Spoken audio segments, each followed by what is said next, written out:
Guys, welcome back to One Stop Biology. So guys, in today's video we are going to cover the energy flow. So let me remind you that we are right now dealing with the chapter 14 of class 12, which is ecosystem, and we have already covered the first two components of ecosystem, which is productivity and decomposition. So today we are going to see what exactly energy flow means, right? So basically guys, now we know that sun is the only source of energy for all the ecosystems on Earth. There's an exception, which is hydrothermal, right? Hydrothermal ecosystem. But again, that is a very small part of the entire ecosystem. So, except for this hydrothermal ecosystem, sun is the only source of energy, right? For all the ecosystems. Now, of the total solar radiation which is coming towards the Earth, which is incident, right? Less than 50%, right? You'll have to remember that less than 50% of it is photosynthetically active radiation, which we call it as PAR. So less than 50% of it is PAR, right? Now we also know that plants and photosynthetic bacteria, they all require sun's radiant energy to make food from simple inorganic materials. And if we talk about plants, plants capture only 2 to 10% of the power, and this small amount of energy is basically making the entire living world to sustain, right? So now we know that it is important, right, to understand how solar energy captured by plants flow through different organisms of an ecosystem. So basically, we have this energy flowing through all the organisms, all the living organisms, right? Now, all organisms, right, who are not producers. So all organisms are dependent for their food on producers. Now, they are either dependent directly or indirectly, right? So basically, there is a unidirectional flow of energy from sun to producers and then to consumers. So basically, if I talk about the energy flow, it is from the sun to the producer to the consumers. And this doesn't happen in both the directions, it is unidirectional. It is always flowing from the sun to producers and to consumers, right? Now, also, ecosystem does not exempt from the second law of thermodynamics. Now, what is second law of thermodynamics? That they need a constant supply of energy. Basically, all of these systems need a constant supply of energy so to synthesize the molecule that they require and to counteract the universal tendency towards increasing disorder, right? Now, the green plants are known as producers. Now, in a terrestrial ecosystem, major producers are what? Major producers are either herbaceous or woody plants. Now, this is terrestrial system, right? Now, if we talk about the aquatic system, this is terrestrial. If we talk about the aquatic system, now in the aquatic system, it will be phytoplankton. Then we have algae. And then we have some higher plants as well. Right. Now we have even studied before as well that we have food chain and food web which exists in nature. So starting from the plants, which are the producers, right, of the food chain, or say the food web, these basically form food which helps the other animal to feed. So the animal basically are feeding on a plant or they either feed on another animal, which again is turn is food for another. So basically a chain or web is formed before because of this interdependency on one another. And no energy, remember, no energy that is trapped into an organism remains in it forever. It has to be transferred at some point or the other, right? So the energy trapped by the producer is either passed to the consumer. If, say, there is a plant in a terrestrial ecosystem which is not being used as food for the consumer, then it is going to basically complete its life cycle and die off, right? And once it dies off, again the energy is transferred, right? So either it is, and this energy is transferred to a consumer, or the organism dies.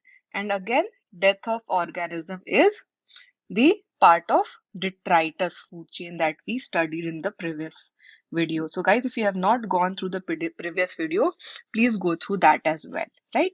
Now, all animals depend on plants either directly or indirectly for their food needs, and that is why these animals are known as consumers, and they are also known as heterotrophs. So they cannot prepare their own food and they are dependent on someone else for their food, right? So if they feed on producers, the plants, right, they are primary consumer. So if an animal or any organism who's directly feeding on the producer, which are the plants, they are primary consumers. And if they eat another animal who is feeding on plants, then they are secondary consumers, right? So basically, in this way, there are tertiary consumers as well, right? So basically, now we know that the primary consumer who are dependent on the plants, right? The primary consumers are eating plants, right? So they are herbivores, right? Now there are insects, there are mammals, there are birds which are herbivores in terrestrial. In the same way, we have mollusks which are herbivores in aquatic system. Now we said the other one are consumers who feed on these herbivores. Now these are the secondary consumers, right? So these secondary consumers, right? These secondary consumers are what? Carnivores, and that too primary carnivores, right? And then there are animals that depend on this primary carnivore for food. Now, the animals who are dependent on these primary carnivores, they will be secondary carnivores, right? So there is again in the same way, say there is a simple grazing food chain, right? Now we will see this food chain here. So if you see here, you have grass, which is basically the producer. Then you have goat, who is basically dependent on grass for their food. So goat is the primary consumer. And then we humans, many of us are carnivores and we eat this goat. So if we are eating this goat, we are secondary consumer, right? Now again in the detritus food chain, we studied the detritus food chain as well in the previous video, right? So the detritus food chain begins with the dead organic matter, right? And it is made up of what? It is made up of decomposers. So now these decomposers are heterotrophic organisms, which are fungi or bacteria. Now they meet their energy and nutrient required by from that degrading dead organic matter or detritus. And that is why these are also known as saprotrophs.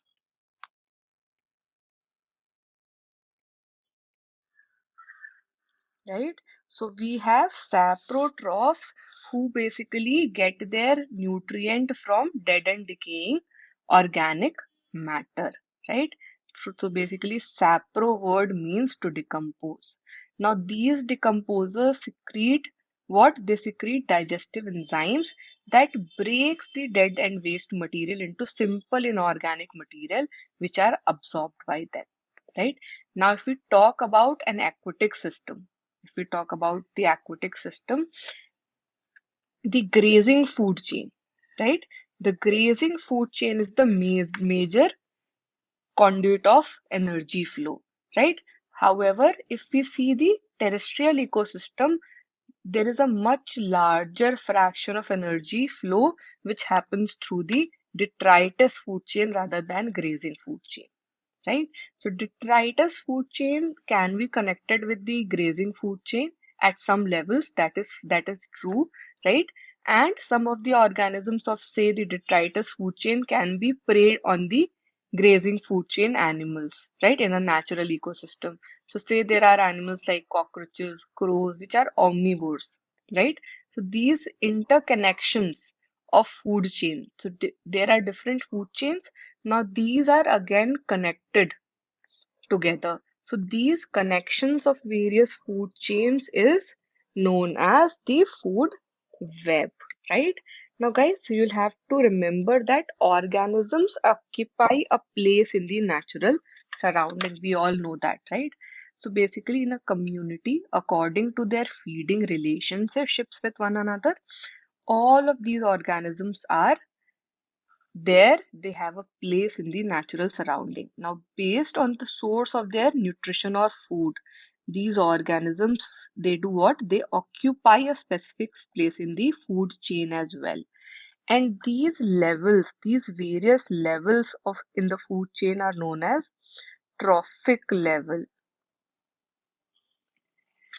right? So basically, say we spoke about producers. So producers are the first trophic level.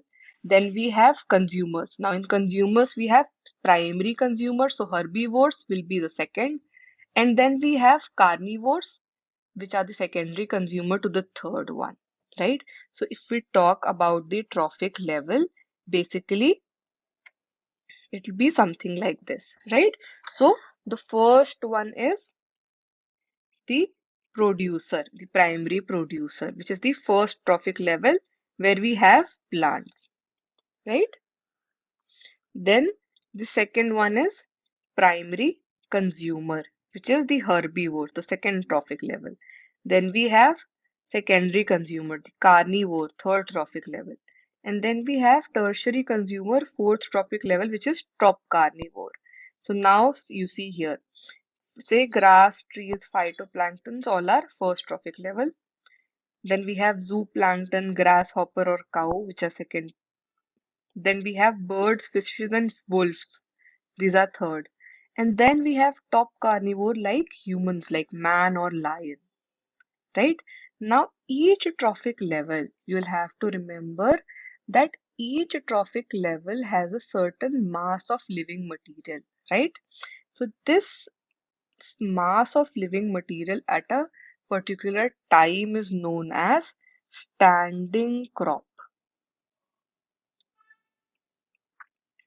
It is known as standing crop.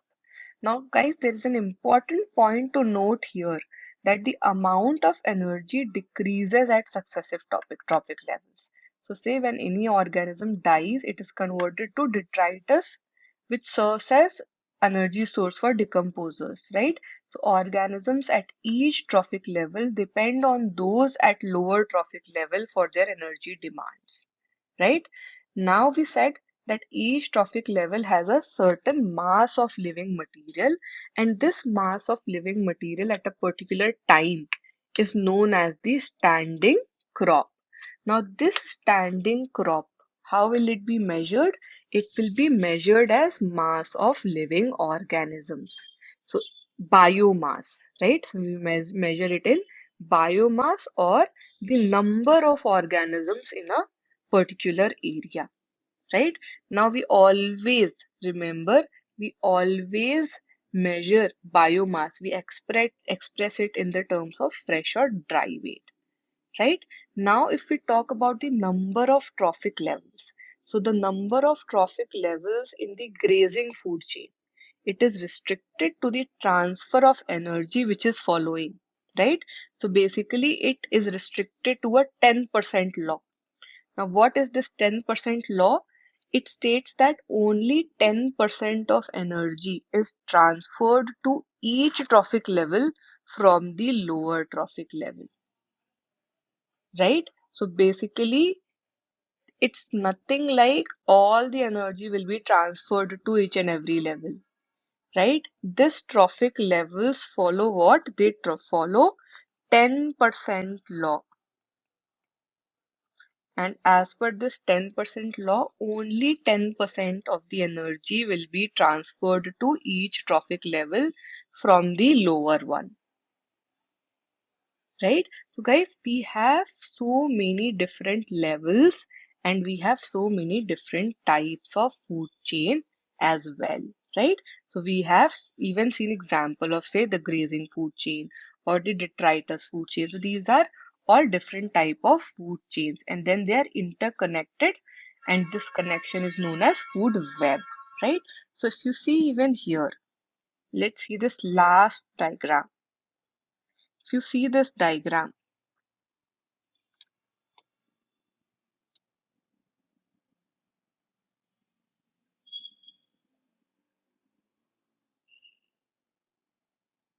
yes.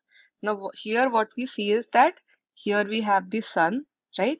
Sun basically is transferring the light energy to the first trophic level.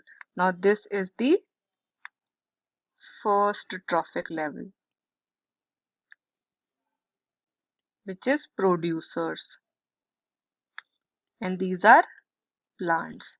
Now these plants in turn, right, give some energy in the form of heat, right? So this is the second trophic level,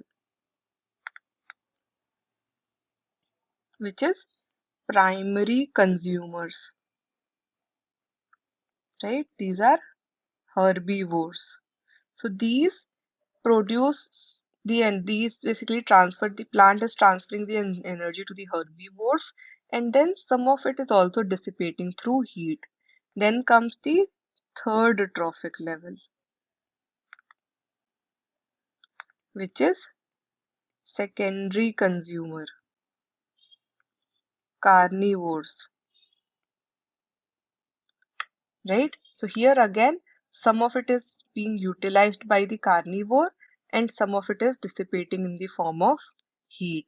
And then comes the fourth trophic level, which is tertiary consumer, which are the top carnivores. Right? Now again, if you'll see here, guys, it's not that the energy is now kept here. Again, this is going to die, say, right? And the detritus will be utilized by many smaller animals and microorganisms, and again these energy will be transferred to the other level. So with this guys, we have finished the concept of energy flow. I hope you would have understood it very well. If yes, please do like the video and share it with all your friends. And guys, if you are new to the channel, please do subscribe to the channel and press the bell icon to get all the updates that I'll be posting on my channel. And guys, if you have any doubt in regards to this video, please do not forget to post your doubts either in the comments of this video or you can also message on WhatsApp number and ask your doubts. The WhatsApp number is given in the description of the video. Okay guys, then see you in the next video. Thanks for watching this one. Take care. Bye bye.